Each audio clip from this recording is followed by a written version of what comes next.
Hello, Atlanta Braves fans. It is time to get started and look forward to a new season.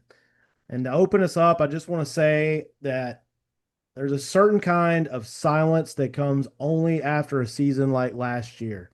It's not anger, it's not shock. It's just that quiet moment where you sit there and realize this was not how it was supposed to go for our Atlanta Braves in 2025. Because for Braves fans, expectations weren't reckless, they were earned. This team has shown us what winning looks like. They've shown us how October can feel, and that's exactly why last season stung the way it did. So, this podcast that we're about to start our journey with, me and Mike, it's not about panicking. It's not about hot takes and tearing things down. It's about processing what went wrong, what the front office tried to fix, and how injuries can affect a season in so many different ways. Spring always brings optimism, it always brings questions. And right now, Braves fans are living right in the middle of both of those things. So let's take a breath, take an honest look at this team, and figure out what kind of season might still be sitting out there waiting to be played for our Atlanta Braves. Because baseball always gives you another season. The real question is, what do you do with it? So we're kicking off a new version of the 9521 Atlanta Braves baseball podcast. And I'm excited to have a co-host this year to go through the ups, the downs, the injuries, which have already started for our Atlanta Braves. And so I welcome Michael Simpson to the podcast.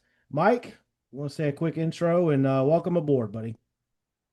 Thank you for having me. I'm glad to be on. Glad to give you someone else to talk to as opposed to just talking to yourself, which I can understand can be a little frustrating. Yes, most of the time last year, I felt like I was talking to Alex Anthopoulos, even though I know he'll never listen. I was going off on Alex pretty much the entire first half of the season. And given what has happened in the offseason, Mike, I feel like the first thing I need to do is a little mea culpa, apologize to Mr. Anthopoulos. Look, it was apparent last year that the Braves were trying to get back under the luxury tax threshold so they could go back over it this year. It was apparent that they weren't going to put a lot into the team. And frankly, going into the season last year, Mike, the Braves were one of the six, seven, eight teams that people were favoring to win the World Series. The Sure. lineup looked set, the pitching looked set. Things just seemed to be falling into place. And then the season started. And so I don't know. I'm sure people remember we started with that West Coast trip last year, Mike, where the disastrous start in San Diego, then the Dodgers. And Yep. before we knew it, I believe, if I remember correctly, we were 0 and 7. It was either that or 0 and 8, but yeah, it Yeah. was You bad, know, bad start. yeah, it's a 162 game season, but that's a tough start to dig out of. They did eventually dig out of that as we think back to last season. They did get to, I remember at some point, 24 and 23. So one game over 500. And then it just seemed to fall apart. The offense never clicked in the first half. The bullpen was not good. Even Raciel Iglesias, traditionally very reliable, had a rough first half. And before we knew it, the Marlins were ahead of us in the standings, and they actually stayed there. So our Braves finished 10 games under 500. Pythagorean had them at about 2 games under, so there was some bad luck mixed in there if you look at the run differential. But overall, just a disappointing season. Second half, they played better. The offense was better. Michael Harris came alive. But overall, a season to forget. The injuries started mounting up again with the starting pitching staff. And now we'll get to it in a minute. The injury bug just seems to live in Atlanta right now. But Mike, your thoughts real quick on the 2025 season and just kind of how things went. Yeah, it just kind of it fell apart at the beginning, and just we yeah, like you said, we got back over 500, but and then fell back, and then it just I fully admit for there were parts I just stopped watching. It wasn't worth it. We weren't gonna go anywhere. So I was like, okay, we're done for the season. Yeah, it was hard to watch. It was hard to watch our offense, particularly in the first half of the season, flailing at pitches 3 feet off the plate, taking strikes that should have been, meatballs that you could hit out of the park. Just everything that could have gone wrong did. Even when they had a little offense, then the bullpen had a bad game and gave up a lead. Like it was just, it was a nightmare and it seemed to snowball on itself. So look, it's baseball.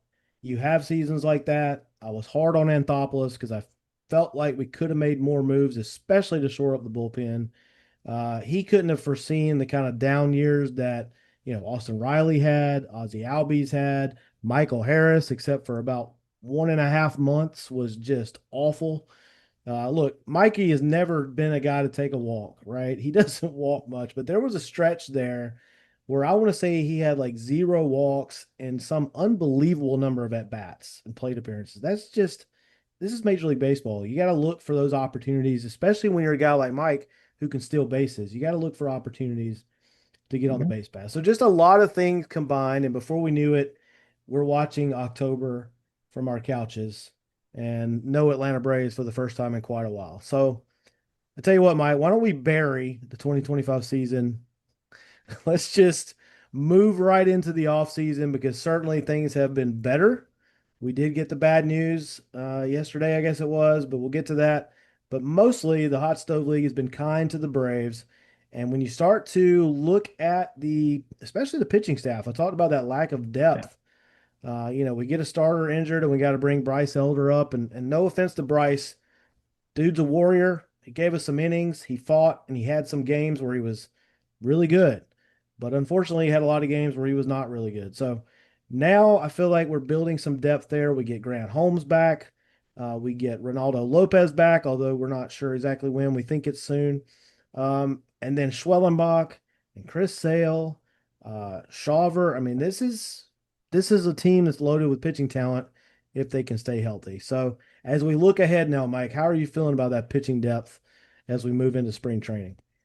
Well, I'm enjoying the starters. I think we got a good bunch there, and we've definitely gotten a whole lot better with the bullpen picking up Suarez, and it's we've I feel like we've shored up the back end. Yeah, for sure. I mean, the addition of a guy like Robert Suarez, that's huge, right? I mean, that guy can shut it down. By the way, Iglesias, I mentioned his first half struggles, but second half, he was lights out. He recovered after we didn't trade him. And I think this is a fair point to talk about, too. I was mad at Anthopoulos because we didn't trade Iglesias or Ozuna at the deadline. And they were really the only two pieces that we had that we were probably willing to part with that would have brought a return. And I thought, why not trade them and get something before we lose them in free agency? But lo and behold, we get Iglesias back on a 1 year deal, and Yep. then Thopoulos kind of looks like a genius for making that move now. So, kudos to him and kudos to Iglesias for finding his rhythm. You got Suarez and him at the back end. Seems like right now the plan would be for Suarez to be the setup guy and Iglesias to be the closer still. But I mean, that could be interchangeable. If Iglesias has to pitch 2 or 3 nights in a row, you got Suarez sitting out there. I mean, it's a really Yep. good situation. And then you came up with this list a while back. I've got it in front of me here. This list of pitchers for the Braves bullpen options: Iglesias, Suarez, Dylan Lee, Kenley. That was a big. He was good Kinley. last year, and then we got him Yep. back. Bright Uh, spot. yeah, Payamps, Hamilton, Bummer, eh, Yeah, I Dodd, know. Dodd, Grant Holmes, Jimenez. I think people are forgetting about Joe Jimenez as well, who was injured. That's a big addition. That's like a free agent signing, getting him back. Yeah. Joey Wentz, who was impressive coming in the last second half of last year. Still got Bryce Elder. We'll see. We'll see. Look, Bryce is a good guy to have. If you got him in the bullpen, he's a long relief guy. Yeah. I'm all for it. And then Soriano. So that's And Dicewell Hernandez too. Hernandez as well, correct. So that's an amazing amount of depth for the bullpen that we have not had before. So your thoughts there? That was your list you found. Actually, let's give credit if credit's due. Bean Eater Buzz on Twitter posted that, and you sent it to me. So that's a great example of the kind of depth we have right now in that bullpen. Yeah, no, I feel like that right now. That's the strength of our pitching staff. We still possibly have injuries out there, and with the starters, we like you said, we don't know about Lopez. Um, Holmes could be a starter, could be also be a long reliever. Um, I'd like to see Waldrop actually uh Yeah. break in.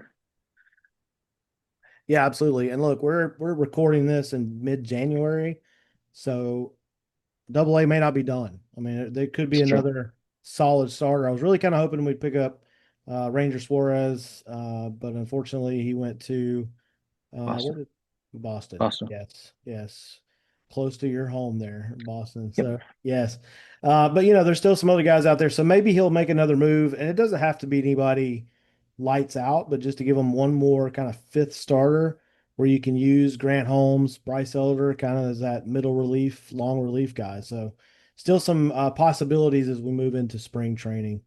Yeah, Uh, I've heard like Chris Bassett or something like that. I don't have a problem with him. Yeah. Oh, absolutely. I would take that all day. Yeah. So we'll keep an eye on that as we move into spring. Let's talk about the lineup. We talked about the offensive struggles. So another move the Braves made, or a couple of moves they made in the offseason so far, picking up Mike Yastrzemski, which doesn't, move the excitement needle for a lot of people, but he's a versatile guy capable of hitting. He's not going to be a guy that hits 350, okay, but No. he can hit the ball. He can also play left field pretty well. He's a better fielder apparently than Jurickson and Profar. So right now it appears that there may be kind of a platoon out there with him and Profar. Profar may actually get more time at DH since we no longer have Ozuna. But Yastrzemski gives us flexibility, and I think the key word that we've seen in our offseason so far, Mike, is flexibility. When you have a guy like Yastrzemski, then we got Dubon from Houston, who's also capable of playing multiple positions. Again, not a guy who's going to set the world on fire, but you got to have guys like that if you want to contend. You got to have that depth. And we've already seen it paying off with the unfortunate news about Hassan Kim as we record this. I believe it was just yesterday. We found out that he broke a tendon, tore a tendon in his finger. Yeah, Yeah, slipping ice yeah, in home in Korea. just feels like we're cursed. So I'd expect that here, not yeah, and not in yeah, Korea. what are you doing? Was he ice skating? So he's out for 4 to 5 months, it appears. So you can just go ahead and probably pencil in after the All-Star break. So the pickup of Dubon looks even bigger as he is going to probably be our shortstop. And this just today, as we record this, the Braves signed Jorge Mateo, Yeah. who's not, another kind of light hitting guy, but pretty good defensively, but a speedster. So he can also be a good pinch runner. And I saw a good point today too. It's also flexibility now, because Dubon can play other positions. So if they need to pinch hit for Yaz, and they put Dubon in left. Then you got Mateo coming in at short. So flexibility to me was really big because last year it didn't seem like we had much of that. We relied on Nick Allen, bless his heart. He can pick it out there short, very light hitting bat. When we do get Kim back, hopefully we'll still be in contention by then. And that's the only major injury. Your thoughts just all around, Mike, just in general about the flexibility the Braves have now. No, I love it. Mateo, like you said, great, good person to come into pinch run. Definitely can play middle infield. Same thing with, I mean, Kim could get bounced to second if anything Yeah. happens with Ozzy. Uh, Dubon being able to play the outfield also, yeah, a lot of flexibility. And you're right, I didn't feel like there was a lot of flexibility at all last year. Um, Go ahead. Yeah, no, it's just it feels better to have that depth, and like I said, it's already paying off because the injury to Kim, Yeah. and you know that'll be like a midseason pickup. We get Hassan back, and hopefully he can come back and have a kind of second half that he had for us last season, where he kind of proved himself, and probably the reason he got that 1 year contract going into this season. So how do you feel about we haven't really talked about this, so I'm kind of throwing this at you off the cuff. Lineup construction right now. This will be something I'm watching in spring training. Do we put Ronnie back at leadoff? Do we give Mikey another chance? Harris at leadoff. He's not a good leadoff guy because of the lack of walks, but how do you see the kind of lineup construction here? It's very interesting with this group of guys. I like Mike down the bottom, seven, Yeah, 8, 9. yeah, Even I mean, honestly, unless if Mateo's in, I'd probably have him ninth. But sure. otherwise, I like down either 8 or 9 more to like because he's I feel like he it makes it easier to flip the lineup. Yeah, Um, I I like Ronnie at the leadoff, but I also he was willing to drop down to third during the season, Yeah. and I like that he's willing to do that because like at first I all I heard was he always wanted to hit leadoff, and it's like, Yeah. okay, well you're being willing to drop, and that's great. But other than that, yeah, I mean, I feel like maybe when Ronnie went to third, Profile was leading off, right? Yes. Yes. Okay. He did okay. I mean, Profar, once he came back from his suspension, he did all right. And certainly we can hope for better things this year. I think it's gonna be fascinating. I really don't have a guess. I could see him putting Acuna back there at the leadoff spot. Profar could still take that spot, especially if he's DHing. Mhm. Then you got, of course, Matt Olson, by the way. Shout out to that guy. He's just been consistent, right? He's overshadowed because of who he replaced, but he's probably been the most consistent Brave over the last 3, 4 seasons since he came to Atlanta. Riley had a bad year last year. Um, I think people thought Olson was having a bad year, and I may have been included in that. But when you start to look at the numbers, especially by the end of the season, Matt had the kind of season he pretty much has, right? Yeah, yeah, he had the one year with 50 or Yeah, over 50. yeah.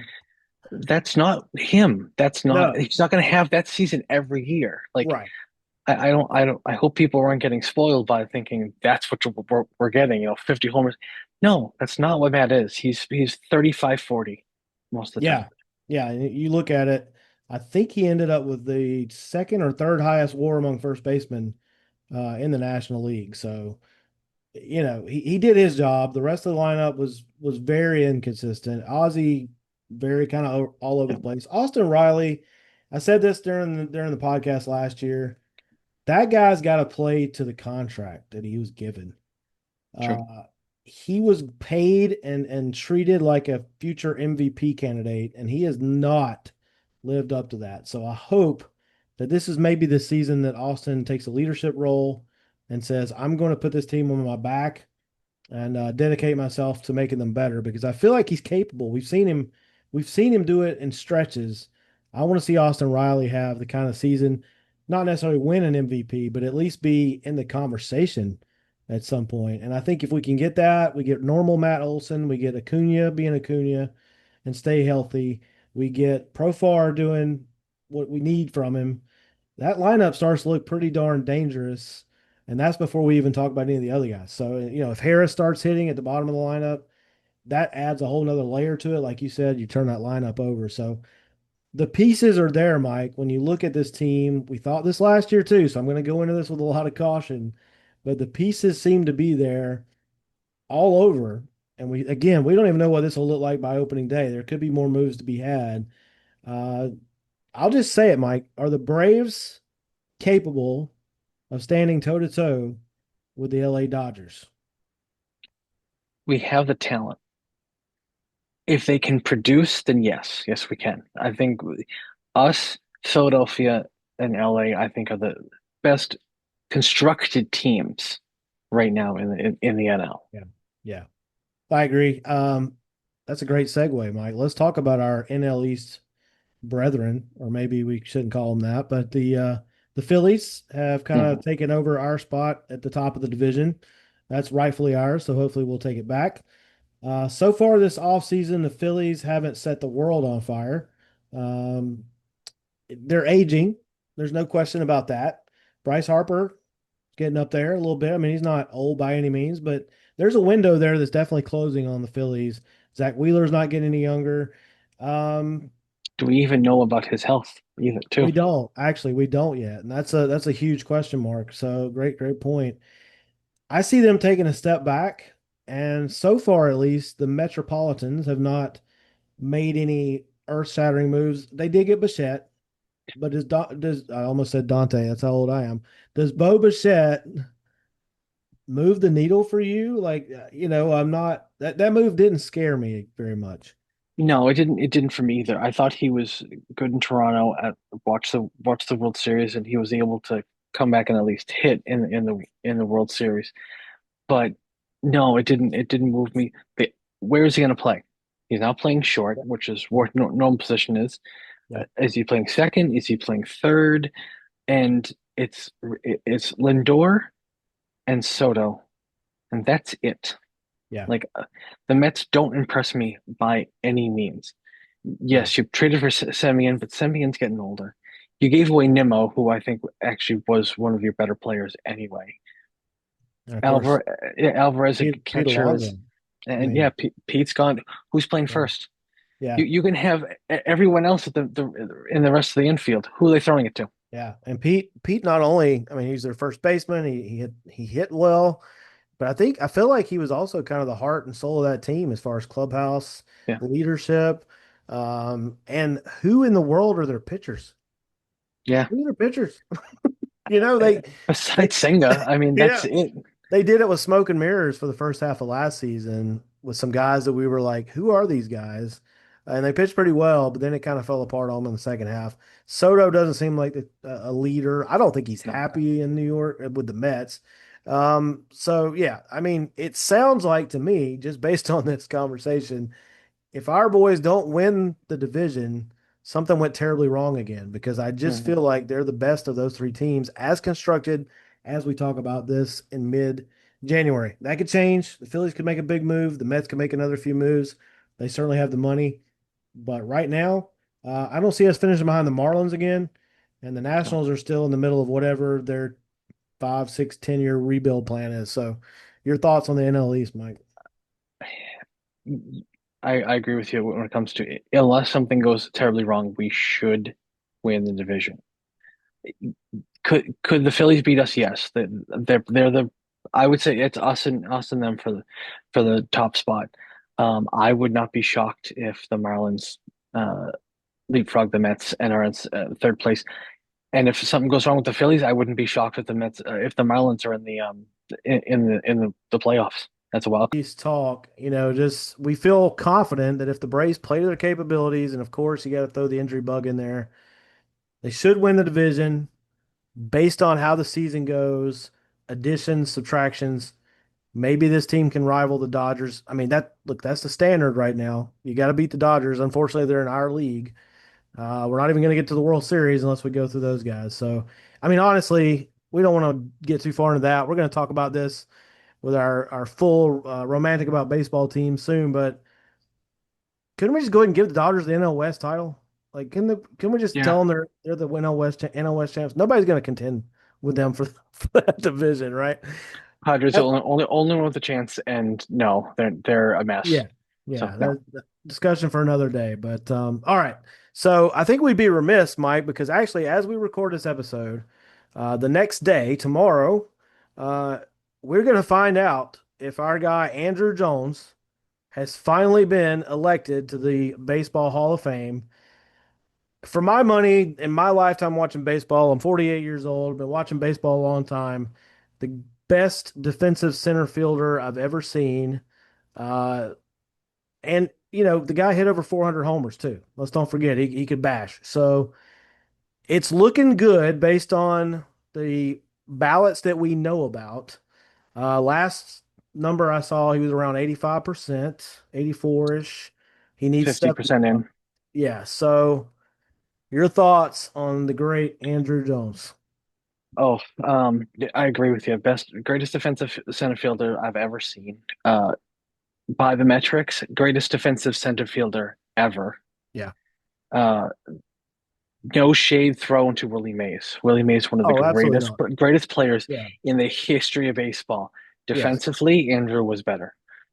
Yeah. No, all around player, it's Willie all day, but Yeah, defensively, and I feel I'm kicking myself as the host of a podcast.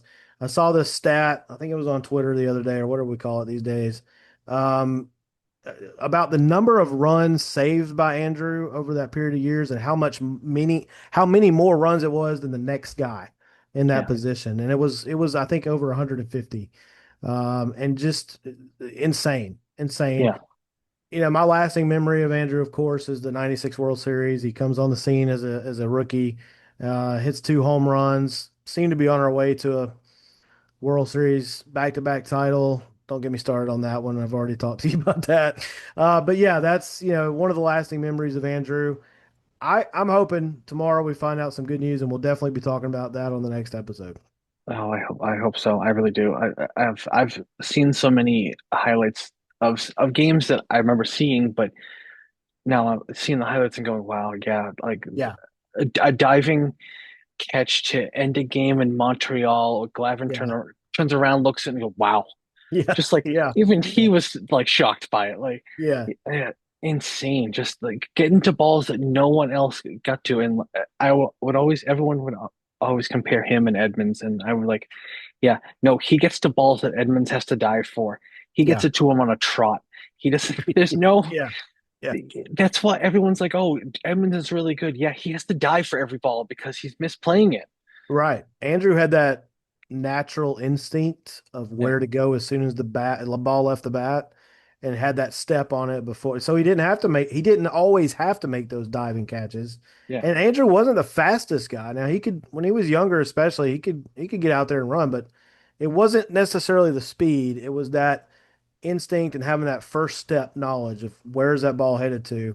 I've like you, I've been watching some of the old highlights. Uh, I know one in particular where I forgot who hit the ball, but it looked headed for the gap, and Andrew got to it, made the diving grab, and the guy who hit the ball just shaking his head, walking back to the dugout. And robbed of extra bases. It was amazing. Was it in Philly? It might have been. Did you see that one? I've seen that one and I've heard the Harry Callis call, and he just goes, Yes, you're right. That's "Wow, it. That's it. That's just saw the wow!" same one. Like Yeah, yeah. It's when you're amazing. impressing the other team's announcer, it Yeah, says something. yeah. Look, I hope we get the good news tomorrow. I think he's only got one more year on the ballot after this. This is So his ninth. He has one more year yeah. after So this. on Yeah, the off chance it doesn't happen tomorrow, there is the chance that he could get there next year. But let's just get it done. Him and Carlos yeah. Beltran, I think, are gonna Beltran. I feel very confident about is gonna get announced. Uh, Last time I heard, Beltran was over 90, and Andrew was yes. 84, 85 ish. So Yes. So it's looking good for both of those guys. We'll keep our fingers crossed. More to come on that.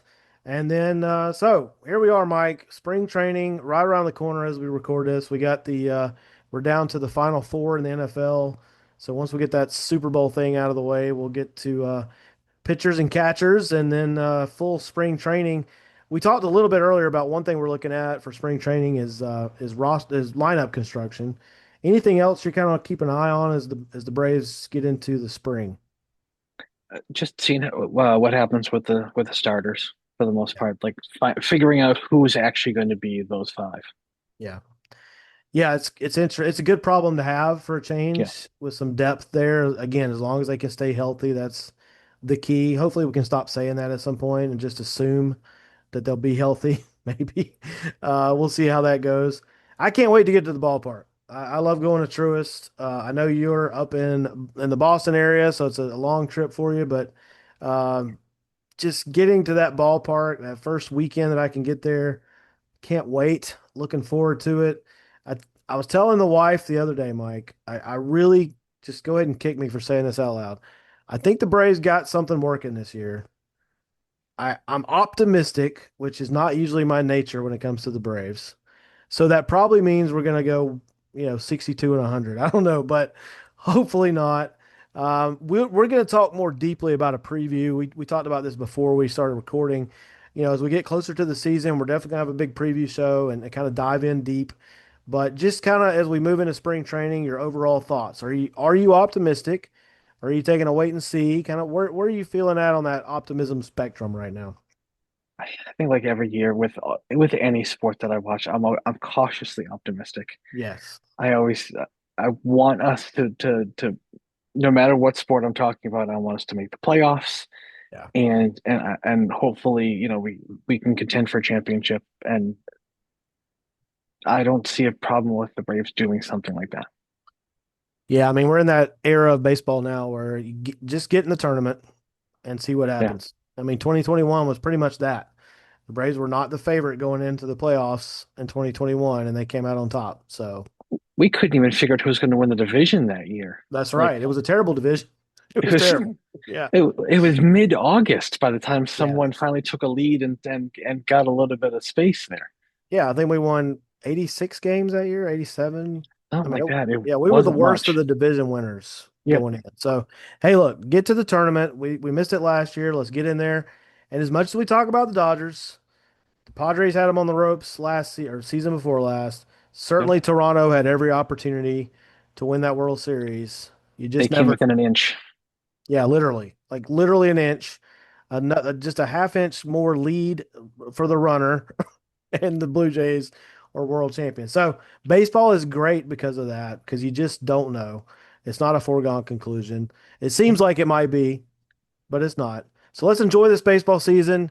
We've got plenty of time to talk about all the dark clouds on the horizon for the 2027 season, but let's talk about the positives going into spring training. And for you Braves fans who are listening, we thank you for joining us. You got a couple of Braves fans that are, yeah, we love the game. We love the Braves. We love talking about the Braves. You Yep. are welcome to send us your feedback as well. You can send that to baseballromantic77 at Gmail. If you are not already listening to our other podcasts on our Romantic About Baseball network, please check us out. We've got the mothership, the RAB podcast, which will be coming back weekly during the season, and we discuss all things Major League Baseball. We have the current historical series, which has completed a three-part look at the infamous Black Sox scandal. And coming up next for that series in March is a look at 1970s baseball, which is very interesting. And we have a special guest lined up for that. We have the Fans Journey series where we're getting your stories. We have a new one of those about to be edited and put out, and another interview set up for that series. So I've really enjoyed talking to you guys about that. And now you've got me and Mike to talk Atlanta Braves baseball for the entire 2026 season. So looking forward to getting into it, Mike. It should be a lot of fun, regardless the ups, the downs.